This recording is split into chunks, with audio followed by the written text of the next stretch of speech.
मित्रों नमस्कार। मैं राकेश भटनागर ज्योतिषी वास्तविक आपके समक्ष फिर उपस्थित हूँ।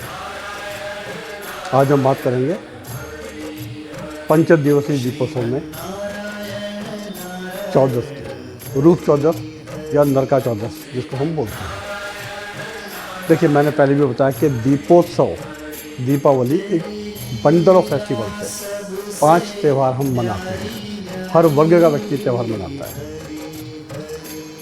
उसमें पहला धनतेरस, धन बरसता है, लक्ष्मी की कृपा होती है, धनवंतरी भगवान के जन्म या प्राकट्य, और हम वस्तुओं की खरीदारी करते हैं। सोना, चांदी, तांबा, पीतल, लोहा, इलेक्ट्रॉनिक गाड़ियाँ, टीवी, फ्रिज। इसके अलावा हम बर्तन, चांदी, सोने के सिक्के। जिसके पास कुछ नहीं है वो चावल ही खरीद के ले आए तो भी काम चलेगा। संपन्नता का त्यौहार है, कुछ तो लेके आना है। आज हम बात करेंगे नरका चौदस या रूप चौदस। देखिए, रूप चौदस मतलब इसका संबंध कहीं ना कहीं रूप से है। ऐसा माना जाता है कि रूप चौदस के दिन प्रातः उठकर उपटन और तेल से अच्छे से उपटन करके और स्नान करना चाहिए। उससे रूप में वृद्धि होती है। ऐसा माना जाता है कि तेल में माता लक्ष्मी का वास होता है।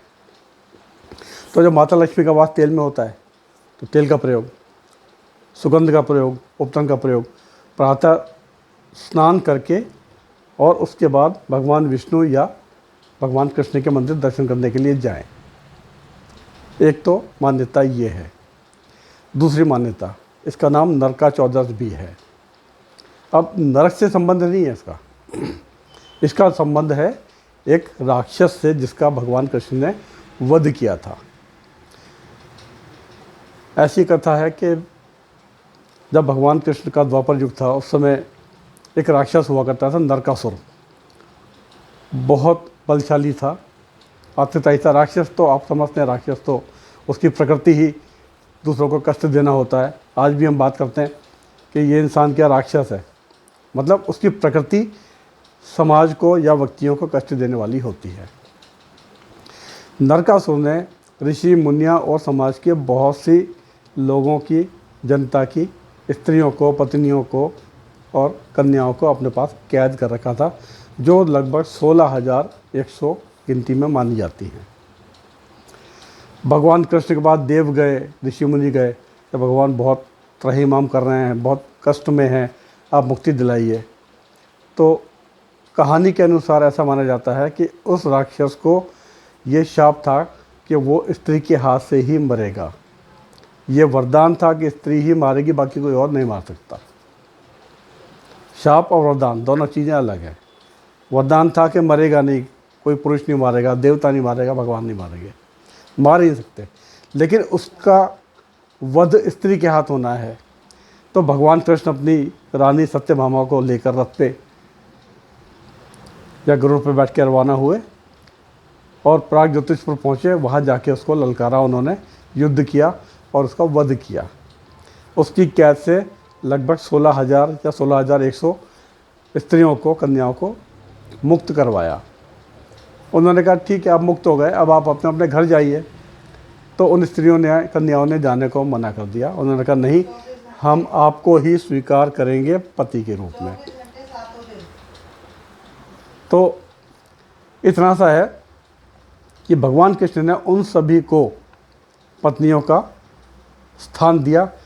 अब आप जानते हैं कि अगर कोई राक्षस की कैद में रह के आई है कोई स्त्री, तो समाज उसको तिरस्कार की दृष्टि से देखेगा। तो जब दृष्टि इस तरह की होगी तो क्या होगा, सम्मान नहीं मिलेगा। कृष्ण की पत्नी होने के बाद, भगवान की पत्नी होने के बाद उसके साथ कोई तिरस्कार की बात नहीं कर सकता। तो ये एक कहानी है।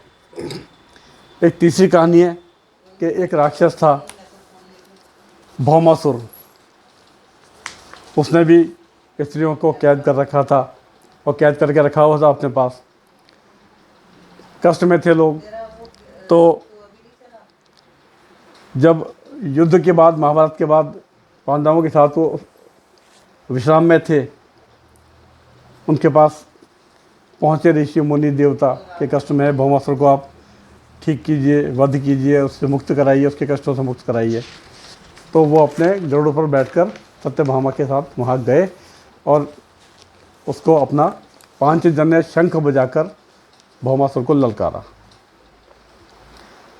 भौमासुर ने अपने पुत्रों को भेज दिया, सेना को भेज दिया, भगवान कृष्ण ने सबको वध कर दिया सबका।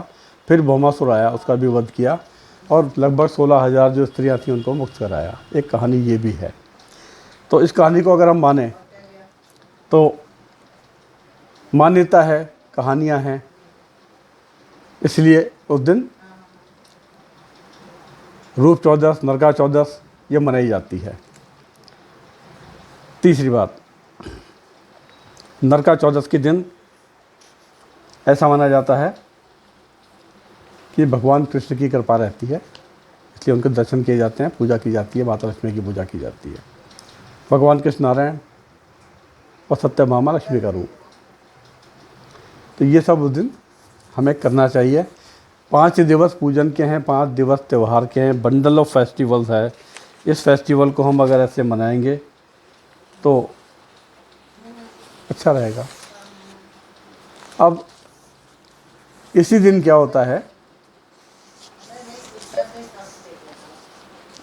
नरक से मुक्ति का भी उपाय किया जाता है कथाओं के अनुसार। पौराणिक कथाएं ऐसी हैं, उसमें कहा गया है कि घर के किसी बुजुर्ग व्यक्ति को चौमुखा दीपक लेकर पूरे घर में घुमाना चाहिए और वो घर से दूर जाकर रख देना चाहिए। एक इंस्ट्रक्शन और है कि जब वो घर से बाहर लेकर जाएं तो उनको कोई देखे नहीं, मतलब घर के लोग पीछे पीछे चल जाएं दीपक लगाने, ऐसा नहीं होना चाहिए। वो वहीं रहें, उनको जाने दें, दीपक लगा के आएँ। कहते हैं कि ऐसा करने से नरक के कष्ट से मुक्ति मिलती है। अब दीपक चौमुखा वहाँ क्यों लगाया जाता है, उसके पीछे भी एक कहानी है कि जो पितृ श्राद्ध के समय में पृथ्वी पर आते हैं श्राद्ध पर्व पे, वो नरका चौदस के दिन वापस अपने लोक को जाते हैं।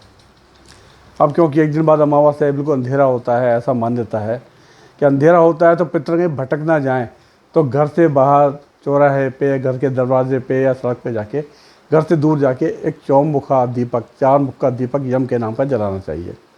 उससे पितृ भटकते नहीं, अपने रास्ते पे चले जाते हैं। ये कुछ कहानियाँ हैं, आस्था की बात है, मानते हैं, पूजन करते हैं, अच्छा होता है।